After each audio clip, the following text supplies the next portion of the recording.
So actually, I've known Satya for such a long time as the head of content partnerships at YouTube that I'm still trying to reconcile myself to his new designation. But he continues to oversee YouTube, right, in many forms. So a lot of the discussion will be around it. So the first thing is that how has your brief changed? Just to tell the audience, because all along, it was about YouTube. Yeah, surely. So the role that I now have at Google is I run a team called Marketing Partners. I have teams that work with media agencies to drive revenues there. I have teams which work with creative agencies to drive revenues via creative. And I have teams that work with tech-driven or tech-focused agencies to again drive revenues through technology. Revenues all the way. Revenue. Yeah, absolutely. Okay. So, YouTube has, just to give a background, because you got associated with YouTube about 8 years back. Yeah. So if you were to sum up how YouTube has changed, because I think it'll give us a perspective where we have come from, because the world has changed so much, sometimes it's easy to lose track of it, right? So if you were to just sum up in a couple of sentences where YouTube was, when 8.5 years back, where it is now. Yeah, absolutely. And cut to about 8 years ago, I think when I joined Google at that point of time, YouTube, I think was hardly reaching about 50 million people on a daily basis. And at this point of time, that number has virtually 10x'd. So the last 8 years, touchwood, have been extremely great for the video ecosystem, for YouTube, for content creators, and there are some here. So it's been a fascinating journey, right? And I was really blessed to kind of drink from the fire hose in that sense, and also contribute back wherever I could. And apart from the numbers? Yeah, absolutely. And again, when it all started back then, you all would, the average age in this room looks like it is 25. So from whatever you remember from that point of time, it was mainly a metro-centric phenomena. So there were mainly usage as well as content creation was happening in the large metros like Bombay, Delhi, Calcutta. That was what it was way back in 2014. YouTube itself is a very young brand. I think we are about 15 years old in that sense. And over the next couple of years, the big delta or the big shift that really happened between 2014 and 2016 was that many other cities also started to put their hand up, right? And we were able to gauge that change through the number of languages in which people were creating content. In 2014, if you want another axis to look and understand it by, the content was mainly around entertainment, right? So which is a content around movies, around television. You'll be hearing about Sony Live later after this. So content was mainly around entertainment. But as we started going, or when we reached around 2016, we saw what we called infotainment or edutainment kind of start to happen, right? So content around food, content around fashion, content around health, all of that started to show its early signs.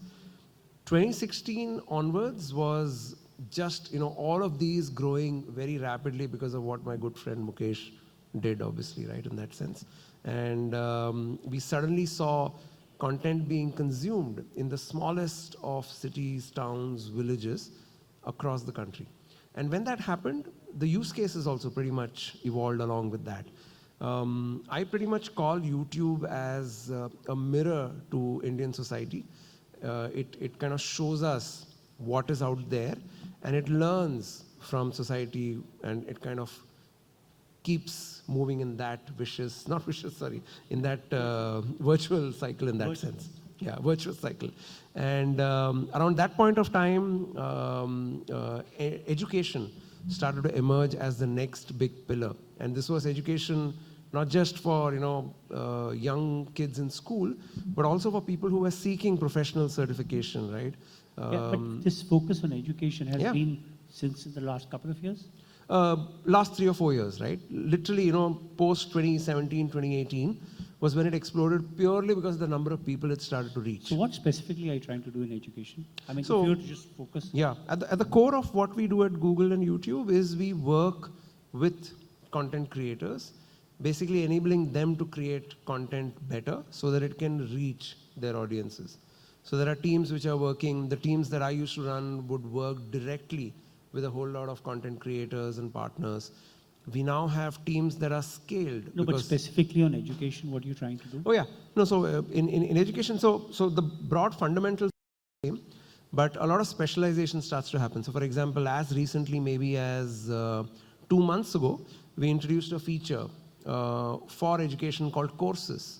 So you can now actually create a course on YouTube, right? Earlier, you just have videos, but now you can actually create a course that you can then share with your subscribers, and you can even monetize it using all the other different models. I'm going to ask them a question. Please get your cards ready. I don't have my card.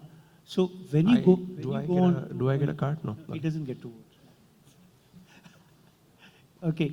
So when you go onto YouTube, are you more likely to visit YouTube or YouTube Shorts? If it's YouTube, show me red. If it's YouTube Shorts, show me green.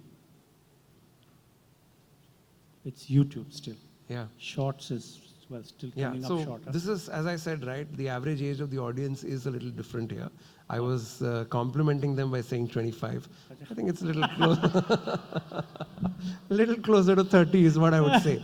Okay. And that's actually what we've seen in the last literally couple of years, right? Which is at this point of time, viewers on YouTube are pretty much more or less across all key demographics. How is the audience for shorts, and since this has come up, and guys, this does not reflect anything on you. Yeah.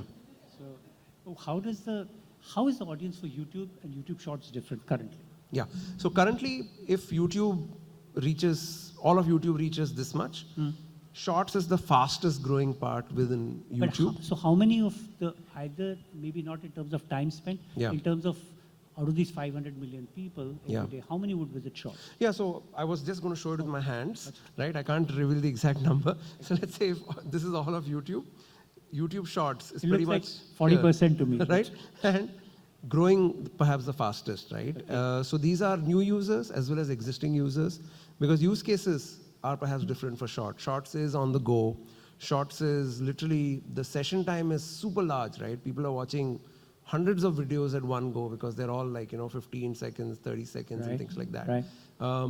Newer verticals are getting a shot in the arm through Shorts. When you say new users, but virtually everybody is a user of YouTube. Are you saying first-time users on YouTube are coming in through Shorts? We're observing that right now. Really? The Shorts journey also has been, let's say, 2 years old for us in that sense, right? And we are really seeing that a whole lot of newer people who are coming are also coming on Shorts. I was in an aircraft the other day and I watched someone who looked like a Power Shorts user to me. So it's like they know how exactly to get to the right place. Otherwise, you're normally just scrolling, you'll find it on a carousel, but really look like they were like a Power Shorts user to me in that sense. So at this point of time, and at this and Vanita knows these numbers. She does a very good job of telling us where the internet is at, right? So if the internet is at maybe 700 plus, the journey for internet is going to be till 1 billion. Right. For YouTube, there's even more headroom. For Shorts, there's even more headroom. Because at the end of the day, India is a country with so many shades and stripes in that sense, right? So no one brand that I know about has a one size fits all, except for a few political parties. So you're saying the YouTube Shorts, the Shorts users are younger, okay? They are more likely to use it on the move, correct? Is there anything else that distinguishes them from the traditional YouTube users? Yeah, so I was talking about newer verticals that they are consuming, right? So at this point of time, post 2016, 2017, when data was not really a problem, one of the big, or apart from learning, was also gaming, right, which suddenly emerged. Similarly, Shorts users could come from different demos, but the kind of content that they're consuming also is a little bit different. While entertainment is definitely there, they're still consuming a lot of education. They're perhaps also spending a lot of time on interesting verticals, and this is just one vertical, which is motivation. So, so the way I think about it, right, I made that statement about how YouTube is a mirror to society, right? At this point of time, our biggest opportunities lie in how do we take the entire billion and more to the next level, right? So all of us did that through 16 years of education, right? Literally everybody here. But at this point of time, a lot of those rules are perhaps no longer golden in that sense. People want to move up in their station in life, right? And they're doing that by trying to figure out, how do I get the most information in the most cheap and fast way? So you have a program for to monetize, for creators to monetize on shorts now? You introduced that? Yeah. How does so, it work? yeah, I mean, if you look at YouTube, right, and now I'm going to slip a little bit into my role. So as an advertiser, you can pretty much target any kind of inventory on YouTube. Correct. At this point of time, shorts is still not targetable, but that's what will happen at some point of time. Okay. But there are certain kinds of campaigns that ensure that, ads will fall on shorts. So at this point of time, and you all know this, that as a content creator, whatever ads come on your channel, you get like a large share of that, 55% of that is what you take home. So at this point of time, since direct attribution on shorts is not yet there, it's in the works in that sense, there is a pool that gets created of all the revenues that get generated on shorts. Okay. And that pool is then shared in the best possible manner with shorts creators. So when it comes to shorts, I mean, is the challenge more on the creator side, or is it more on the brand side, or is it other two not come? They're obviously very different challenges. But what's the bigger one? No, actually, I wouldn't say there is any challenge at all. At this point of time, it's just sheer opportunity, right, in that sense. So for brands, the opportunity that gets unlocked when you can, literally do exactly what you've been doing on the rest of YouTube for all this while. So that is happening. For creators, the fact that more monetization will open up, more ways to monetize will open up. On YouTube itself, there are at least 8 to 10 ways in which you can make money, right? All of that will also happen on shorts. Which are the big ones? Yeah, so broadly, you all know advertising. Correct. A few years ago, we started something called YouTube Premium, where you can watch the entire YouTube experience ads free. So whatever we collect as subscription, that is then shared back with the channels in a similar manner. So that's the second revenue stream. The third is you can actually become a member of a particular channel, right? And we've typically seen channels where there's some expertise on offer, like learning or gaming or maybe even news, where people actually want to become a member of that channel. And most of those creators give videos which are members only, which only go to those members. How popular is that? Yeah, it's one of the faster growing revenue streams at this point of But the base time. must be very tiny, right? No, it's not tiny. It's good at this point of time. Would you like to indicate? No, not with my hands on this time. Okay, all right. Okay. Yeah. Because I think I was developing this into a template, we soon have measured it back. I know, like your red and green cards. Yeah. And has there, on YouTube Premium, what has been the experience in India as compared to, say, elsewhere in the world? Yeah, no, so I think we shared some global numbers, 80 million premium subscribers across the world. Okay. We are not able to break that out by country yet. All right. And the experience has been, it's taken us by surprise. We never expected it to be. How old is YouTube Premium? YouTube Premium is perhaps 3 years old, 3 to 4 years old. Yeah. Okay, and is the other numbers growing in the same way, or what's happening? Yes, the trajectory is pretty much intact, right? So literally every year in the last 4 or 5 years, we've launched a new way to make money, right? So for example, a lot of you might have been on live streams of various channels. Right. You can actually, again, pin yourself up, right? So that's fandom. So we realize fandom is something that people really want. They want to get recognized as a big fan of, XYZ creator. Right. So that is like it's literally like you literally give like a appreciation to the creator at that point of time, right? In financially? In finance. So you like, Yeah. $1,000 and you get pinned right on top, and the creator will usually give a shout out.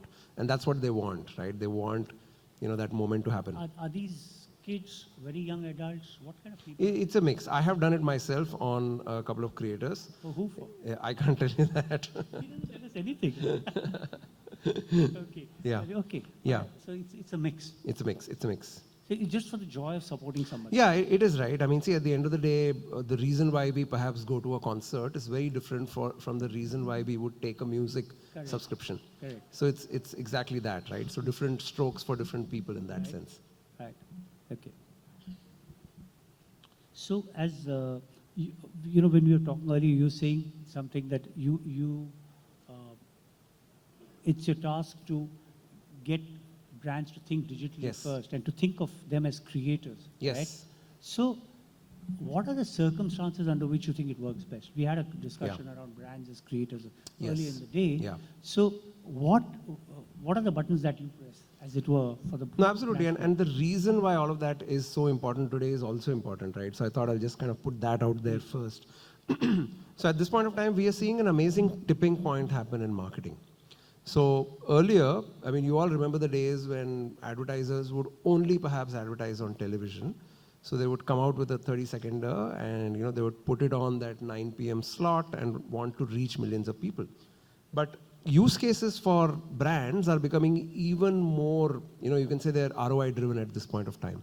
So not just do you want reach, but you also want engagement. Not just do you want engagement, but you also want action, right? Not just do you want action online, but you want them to go to the stores. And then you want them to perhaps complete the transaction online, right? So all of these have changed.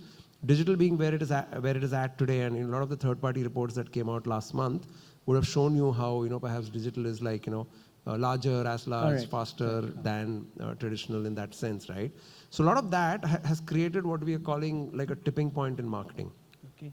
So we are seeing the best brands being able to ride this tipping point as those brands, and now you'll have to visualize me drawing 4 boxes, who are able to play really well at the center of these 4 boxes, which are media, of course, right? Content, creative, and technology. Okay. Right? I thought I'll give one example to kind of bring this alive about a brand which did it really well. And a lot of that came because of the early work my teams would have done with them to talk to them about how to think about these changing times. So you all would have seen this commercial in which Shah Rukh Khan. I have to interrupt you. This is the third time. Third time it's come it up has today, come up so today. This is fourth time. fabulous. But just think about the first 3 times it was mentioned, right? That commercial is the one I'm talking about. Okay. Is a great example of someone who is at the center of these 4 boxes and was able to then really be at the cusp of this tipping point in that sense to achieve all of those business outcomes. So the business outcome that Cadbury was chasing was actually even more important, right, in that sense. Sure. 2 years of the pandemic, how do you re-engage with not just consumers but also with shopkeepers? Is this part of a general, because it's interesting, because you've seen YouTube and advertisers responding to YouTube over so many years. Do you find that the orientation is getting more towards ROI/sales than brand awareness over the past 5, 7, 8 years? Yeah, and interestingly, people are also seeing, earlier they were thinking about a top of the funnel, middle funnel, bottom of the funnel. Correct. People are also thinking about a full funnel experience. So the same ad, right, a 30-seconder, its ability to drive sales. So it's building a brand, but while it is building a brand, its ability to drive action, its ability to drive sales and revenue is becoming very, very important to not just the CMO, but to the CEO and the CFO as well. So in that sense... So they want to deliver on everything, all of these? I mean, not all the cases, right? I mean, yeah, but I understand. yeah. But they're asking those questions at this point of time. And we all know, right? 2022 was a tough year. 2023 is not going anywhere in that sense. So there's going to be a lot more pressure questions on, how your money is working. You all remember, and let me go into theory a bit, right? Please. There was this one Dutch gentleman or someone who said, you don't know where your remaining 50% of your marketing money is going, right? So even if you were to just think about that 50%, that's happening right now. So, but this would mean that if they expect a commercial or a set of or ads, a set of videos to deliver on a bunch of things, one of the prerequisites is that the substantial length of that video should have been seen, correct? Now, your definition of what is view and the definition of other platforms is very different. Doesn't YouTube feel pressure to say, listen, we're also making it 5 seconds as a view? So, see, I mean, at the end of the day, you're saying we should also say that 5 seconds. I'm not saying it. Yeah. I'm saying other platforms are saying 2 seconds and 3 seconds. Yeah. So doesn't YouTube get tempted to say, hey, let's join the game? No, see, our heart our DNA is in the content ecosystem, right? We understand the time that it requires for the right message to go through, right? Even when you think about shorts, shorts also works best when it is 15 seconds or more in that sense, right? We count shorts. You're talking about the content. Content, okay. Right? So at the end of the day, I think we should think about, content not just as, moving images, but as something that is effective.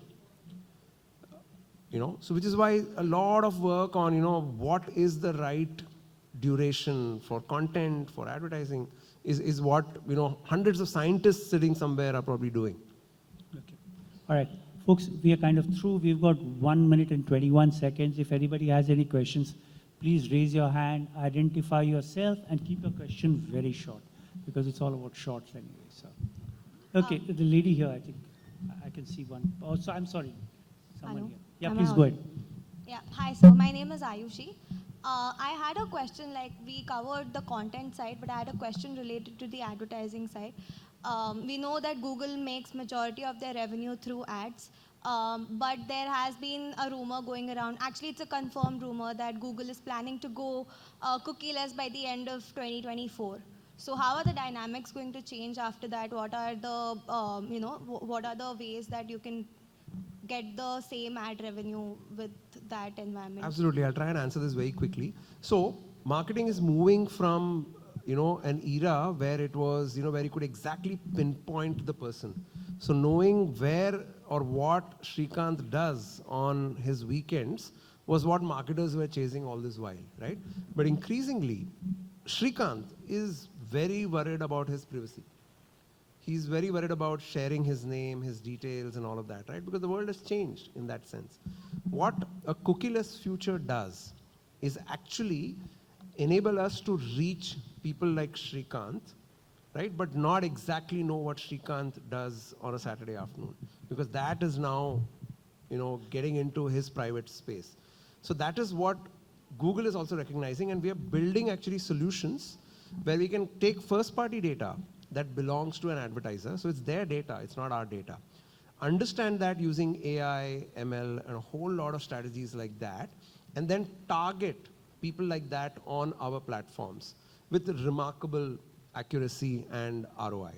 That's the underlying rationale for the way you described, rumor and all that. Okay, folks, we're run out of time. I think there were a couple of questions here, but I'm sorry. Thank you, Satya. Thank you very much. Thank you so much. I love it when we do it on time. Yes. Thank you.